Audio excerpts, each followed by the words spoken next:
আদালতের এজলাসে বিক্ষোভ। সন্দীপ সহ 4 জনকে লক্ষ্য করে স্লোগান। মহিলা আইনজীবীদের স্লোগান। আদালত কক্ষ থেকে বেরোতে বাধা 4 জনকে। হস্তক্ষেপ করতে হলো বিচারককে। পুলিশের সামনেই তুমুল বিক্ষোভের ছবি দেখুন।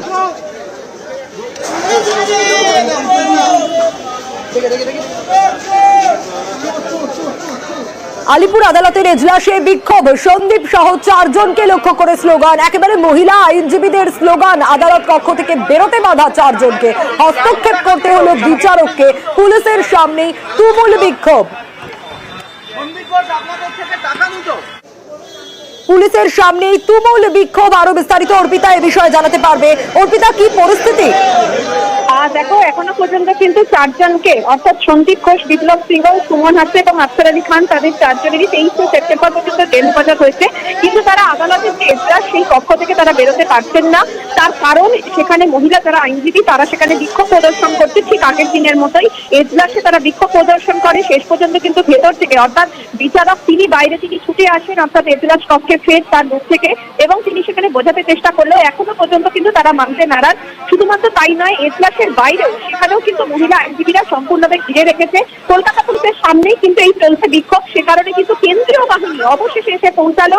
কেন্দ্রীয় বাহিনী, কারণ যে পরিস্থিতি হয়ে রয়েছে সেখানে কিন্তু এই 4 জনকে বের করলে যে কোনো সময় যে কোনো অপ্রীতিকর ঘটনা ঘটতে পারে। তারা গো ব্যাক, তারা স্লোগান তারা দিচ্ছে এবং তিলোত্তমার যে বিচার চাই, উই ওয়ান্ট জাস্টিস, এমনকি কিন্তু তারা সেখানে তারা স্লোগানিং তারা করছে। যার জেরে একটা বিশৃঙ্খল পরিস্থিতি তৈরি হয়ে রয়েছে। বিচারক এখন অব্দি গোটা বিষয়টা নিয়ে তিনি হস্তক্ষেপ করেন, তিনি বোঝাচ্ছেন, কিন্তু আইনজীবীরা কোনোভাবেই তারা বুঝতে তারা রাজি নন।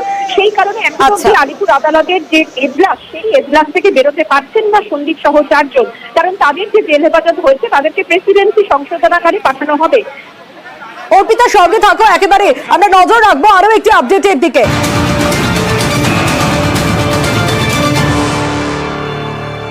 আর সন্দীপ ঘোষ সহ 4 জনেরই জেল হেফাজত। 4 জনকেই হেফাজতে চাইলো না সিবিআই। আরো বিস্তারিত আপডেট নেব অর্পিতার কাছ থেকে।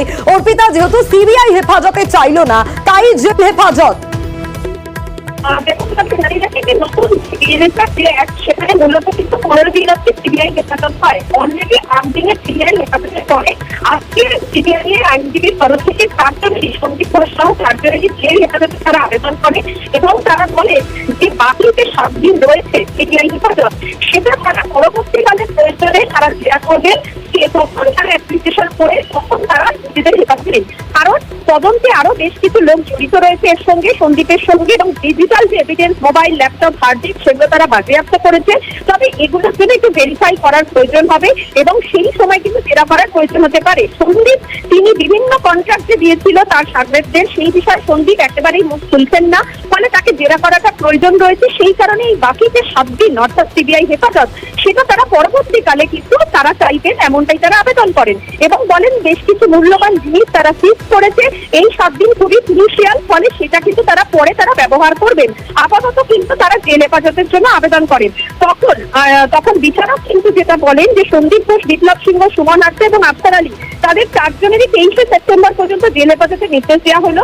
কিন্তু তদন্তকারী অফিসার যেরকম সিকিউর ফিউচার অর্ডারের জন্য আবেদন করছেন সেটা কিন্তু এই পরিস্থিতিতে দাঁড়িয়ে ফার্দার পিসির জন্য অ্যালাউ হবে কিনা তা নির্ভর করছে পরিস্থিতি যখন তারা ফাইল করবে সিবিআই তার উপরে। এই মুহূর্তে দাঁড়িয়ে কোর্ট এখানে কোনো কমেন্ট করতে পারবে না যে আগামী যে পরবর্তী ক্ষেত্রে হেফাজতের পরে আবারও 7 দিন তারা সিবিআই হেফাজতে পাবেন কি পাবেন না, এমনটাই কিন্তু বিচারক তিনি কিন্তু মন্তব্য করেন।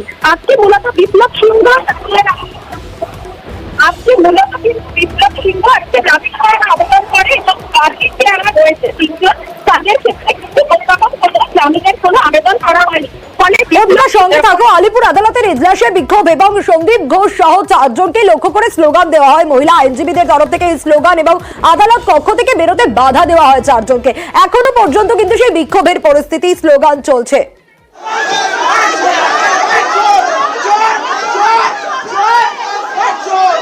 এবং যে ছবি এই মুহূর্তে দেখা যাচ্ছে তাতে সন্দীপ ঘোষ বেরোতে পারলেন। আলিপুর আদালতের এজলাসে বিক্ষোভ হচ্ছিল এবং সেখান থেকে বেরোতে পারলেন সন্দীপ ঘোষ। সন্দীপ ঘোষ সহ 4 জনকে লক্ষ্য করে মহিলা আইনজীবীরা রীতিমতো স্লোগান দেন। ইতিমধ্যে সন্দীপ ঘোষের বেরোনো সম্ভব হয়েছে, বেরোতে পেরেছেন সন্দীপ ঘোষ।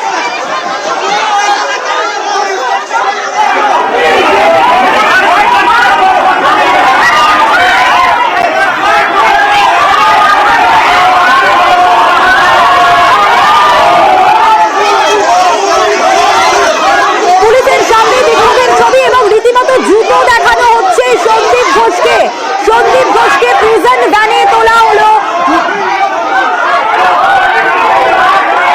সন্দীপ ঘোষ ঘনিষ্ঠ তিনজন সিবিআই জালে, এবং এখনো পর্যন্ত সেই স্লোগানের ছবি। শুধু তাই নয়, সন্দীপ ঘোষকে লক্ষ্য করে জুতো দেখানো হচ্ছে সেখানে যারা রয়েছেন উপস্থিত, সাধারণ মানুষও রয়েছেন। যে ছবি ধরা পড়ছে দেখুন, সেই ছবি দেখাচ্ছি আপনাদেরকে, নিউজ 18 বাংলা এক্সক্লুসিভ সেই ছবি আপনাদের দেখাচ্ছি। আলিপুর আদালতের এজলাসে বিক্ষোভের ছবি। এতক্ষণ পর্যন্ত সন্দীপ ঘোষের বেরোনো সম্ভব হয়নি, অবশেষে সন্দীপ ঘোষ বেরোতে পারলেন, এবং যখন সন্দীপ ঘোষরা বেরোচ্ছেন ঠিক সেই সময়কার ছবিটা, সেই ছবিটাও আপনাদের দেখালাম। এর আগেও যে ছবিটা ধরা পড়ে অনেকক্ষণ ধরে এই আদালত, আলিপুর আদালতের এজলাসে বিক্ষোভের ছবি সামনে আসে, সন্দীপ ঘোষ সহ চারজনকে লক্ষ্য করে স্লোগান দেওয়া হয়। সেই সময়কার ছবিটা আরো একবার দেখাচ্ছি, যে সময় সন্দীপ ঘোষকে তোলা হচ্ছে প্রিজন ভ্যানে। অবশেষে বেরোতে পেরেছেন এতক্ষণ পর সন্দীপ ঘোষ এবং তার ঘনিষ্ঠ যারা, ইতিমধ্যেই তাদেরকে প্রিজন ভ্যানে তোলা হলো। কিন্তু সেই সময় সাধারণ মানুষও সেখানে রয়েছেন। যেরকম মহিলা আইনজীবীরা স্লোগান দিচ্ছেন, ঠিক সেরকমই সাধারণ মানুষ তারা জুতো দেখাচ্ছেন সন্দীপ ঘোষকে। এর আগে আমরা দেখেছিলাম সন্দীপ ঘোষকে চোর স্লোগান শুনতে হয়েছিল, চোর চোর স্লোগান শুনতে হয়েছিল সন্দীপ ঘোষকে। আজ জুতো দেখাচ্ছেন সেখানকার মানুষজন। সন্দীপ ঘোষ এবং সন্দীপ ঘোষ ঘনিষ্ঠ তিনজন তারা ইতিমধ্যে জালে।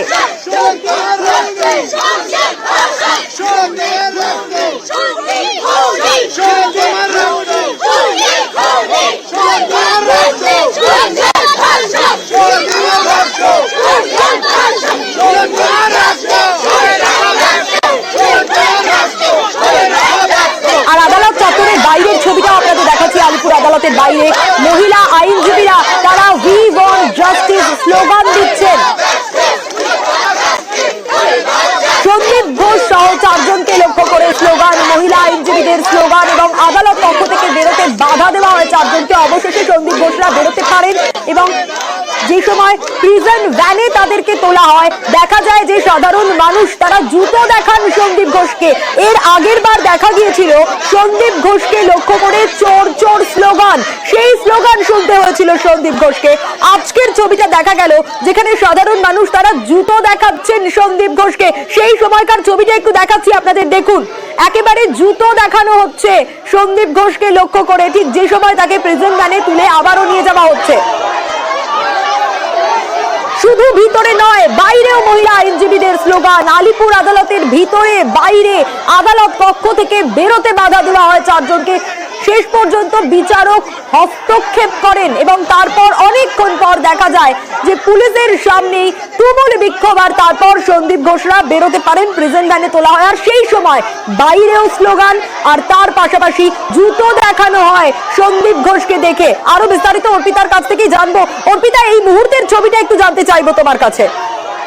দেখো, এই মুহূর্তে সন্দীপ ঘোষ সহ যে চারজন তাদেরকে প্রেসিডেন্সি সংশোধনাগারে নিয়ে যাওয়া হয়েছে ঠিকই, কিন্তু যখন তারা বেরোচ্ছিলেন কোর্টের ভেতরে, অর্থাৎ এজলাসের ভেতরে এবং এজলাসের বাইরে, সেখানে কিন্তু তুমুল বিক্ষোভ হয় তাদেরকে ঘিরে। তাদেরকে বেশ কিছুক্ষণ সেখানে কিন্তু বেরোতে দেওয়া হচ্ছিল না। মহিলা যারা আইনজীবী তারা সেখানে যাচ্ছিল, এবং সেই কারণে তারা এই সন্দীপ ঘোষ সহ যে চারজন তাদেরকে সেখানে বেশ কিছুক্ষণ আটকে রাখে, এবং বিচারক আসার পরেও কিন্তু তারা কিছুতেই শুনতে চাইছিলেন না। অবশেষে যখন তারা সেখান থেকে কেন্দ্রীয় বাহিনী পৌঁছায়, কলকাতা পুলিশের সামনেই কিন্তু এই ঘটনা ঘটে, কিন্তু তারা কিছু করতে পারেনি।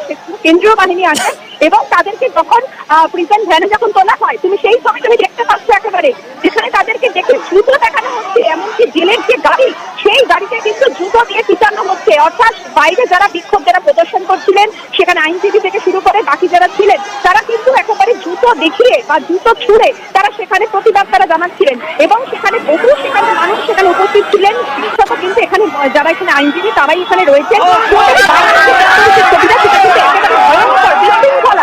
চরম বিশৃঙ্খলা একটা পরিস্থিতি, এত সিকিউরিটি, এত নিরাপত্তা থাকতেও কি করে এই ধরনের ঘটনা ঘটলো তা নিয়ে কিন্তু প্রশ্ন উঠছে ওয়াকিবহাল মহলের।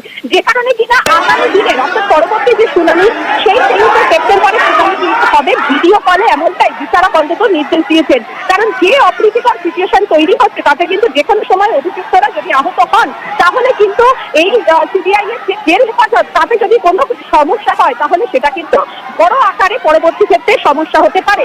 সেই কারণে সেই কথা ভেবেই পরবর্তী যে শুনানি সেটা কিন্তু ভিডিও কলে করা হবে। তবে এই মুহূর্তে যে ছবি দেখতে পাচ্ছ যেখানে কিনা এই সন্দীপ সহ যখন চারজনকে নিয়ে বের করা হচ্ছিল, জেলের গাড়ি যখন তোলা হচ্ছিল তখন কিন্তু জুতো এবং তার সঙ্গে কিন্তু তারা প্রতিবাদ তারা করতে থাকেন এবং জুতো ছোড়া হয়। রীতিমতো কিন্তু সেখানে হুলুস তুলুস কাণ্ড বাঁধে। সেখানে কলকাতা পুলিশের তরফ থেকে সেখানে আধিকারিকরা সেখানে ছিলেন। শেষ পর্যন্ত কোনো মতে কেন্দ্রীয় বাহিনীর সহযোগিতায় এই চারজনকে জেলের গাড়িতে তাদেরকে কিন্তু নিয়ে যাওয়া হয়েছে। ইতিমধ্যেই প্রেসিডেন্সি সংশোধনাগারে আর কিছুক্ষণের মধ্যেই তারা পৌঁছাবে। এখনো অব্দি আলিপুর আদালতের যে চত্বরে সেখানে আইনজীবীরা এখন অব্দি তারা বিক্ষোভ প্রদর্শন করছেন এবং তারা স্লোগানিং তারা দিচ্ছেন, কারণ এই ঘটনার তারা প্রতিবাদ তারা জানাচ্ছেন। আমরা দেখেছি গত এর আগেও যখন অর্পিতার সঙ্গে থাকো, আমরা একটু সেই ছবিটা দেখাই দর্শকদের।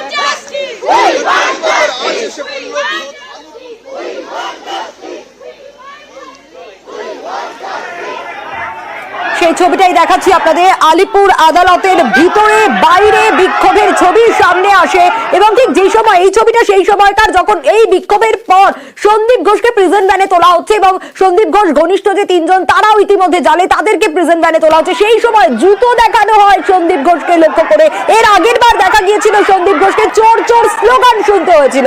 আজকে এই মুহূর্তের ছবিটা